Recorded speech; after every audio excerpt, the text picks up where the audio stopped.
continue. And the NBA will always support them. Thank you very much.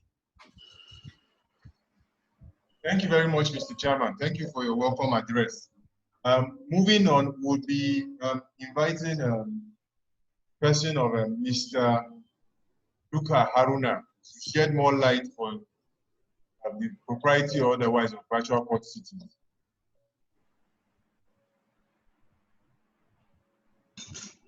Gentlemen of the bar, good morning, a very good morning to all of you.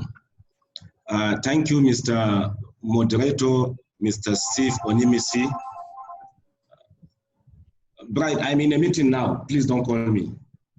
Thank you for giving me the opportunity to shed more light on the visual court proceedings in Nigeria, prospect and challenges.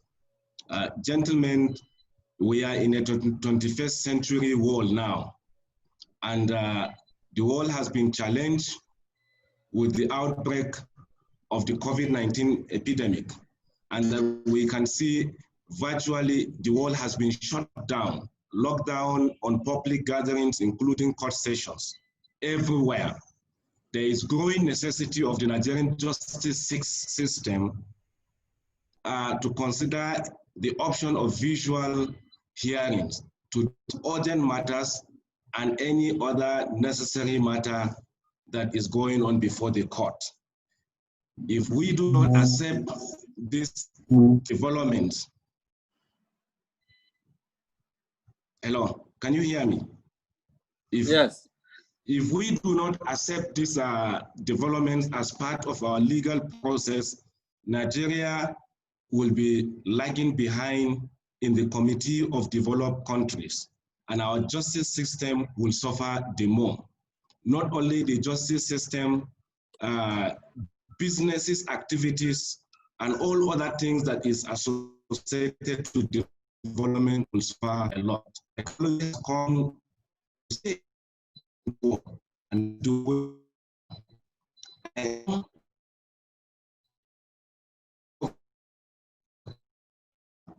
the visual cost and necessity we don't have.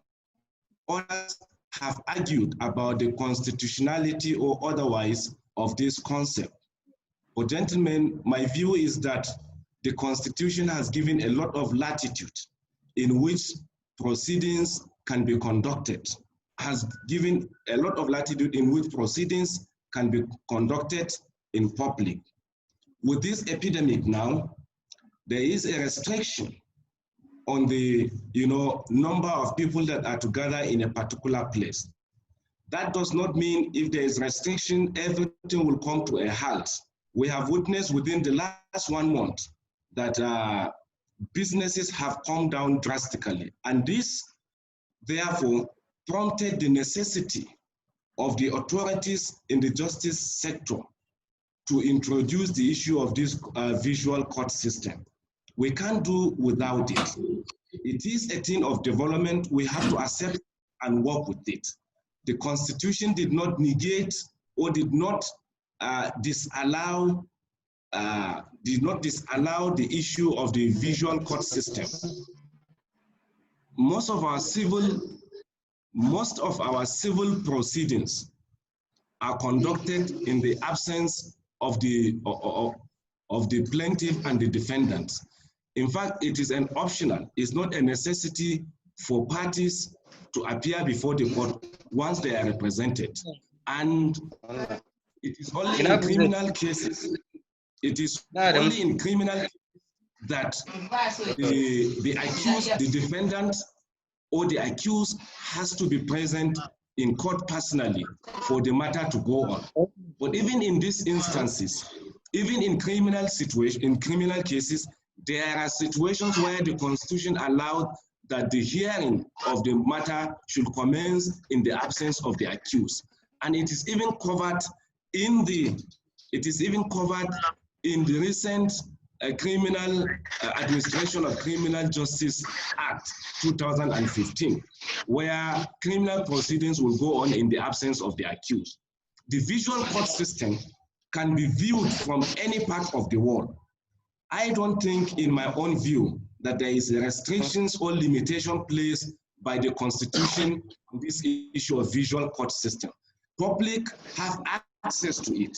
Public have access to it. Once you are on internet, you have data, you have computer, you can access it even by your mobile devices. So it is even more convenient for all of us to accept this system as this is the way to go.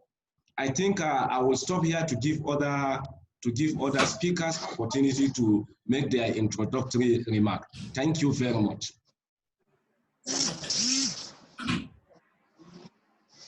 Thank you very much, Mr. Eli Haruna. We'll be, hello, Barrister Hannatu. Yes. Good morning, all. Yeah, good morning, ma'am. It's nice to have you here on the discussion, Visual Courts Precedents, its prospects and challenges. Now, I have keenly listened to the two speakers, and it is so evident that the world is presently or currently experiencing disruptions in every sphere, in such dimension that it has never experienced. And one cannot but really agree that the COVID-19 pandemic has created an adjustment of emergency lifestyle that we do not have an option than to embrace what technology has to offer as solutions to some of our problems. Now, with court activities currently on partial lockdown, some of the states like Lagos and Borno brilliantly initiated a plan for remote hearing via Zoom and Skype so that the poor or the common man can have access to justice within a reasonable time. Because we do not really know how things will revolve in months. In this respect, the Senate proposed or made a bill, introduced a bill proposal amendments of the 1999 Constitution to accommodate virtual court proceedings. Now, this same bill, as we all know, has to pass through the entire National Assembly. And this same bill has to pass through 36 state houses of assembly. And we are talking about cost and time here. Now, the question that comes to the mind is, do we really need an amendment of the Constitution to accommodate virtual court proceedings? I have keenly listened to arguments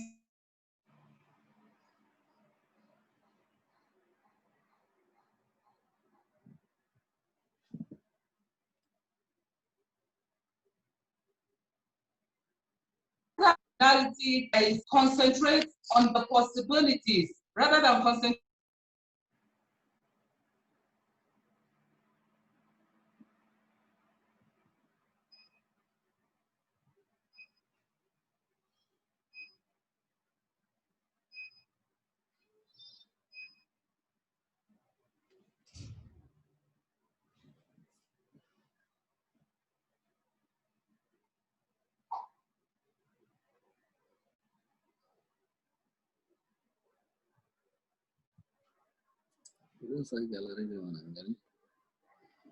participants.